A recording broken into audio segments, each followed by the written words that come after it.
ডিস্ট্রিক্টের একটা অর্ডার হয়েছে, ডিস্ট্রিক্ট থেকে অর্ডার করেছে যেখানে এডিএম ডেভেলপমেন্টের সিগনেচার আছে যে তারা আমার কাজটাকে আবার নতুন পুনরায় আবার সে পঞ্চায়েত সমিতির হাতে তুলে দিয়েছে। যে পঞ্চায়েত সমিতি আমার 2.5 বছর সময় নষ্ট করেছে আবার তাকে দিয়েছে, আমার সাথে কোনো রকম আলোচনা, কোনো রকম জিজ্ঞাসাবাদ না করে।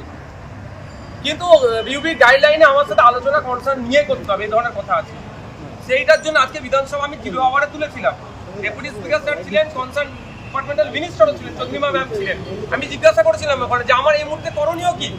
আমাকে যথাসময় ইউসি দেওয়া হয় না, আমার কাজের গুণগত মান খারাপ হয়েছে এবং আপনার ওখানে নেম প্লেট আসেনি যে আমার ওটা কাজ আমার বিধায়ক ল্যাডে।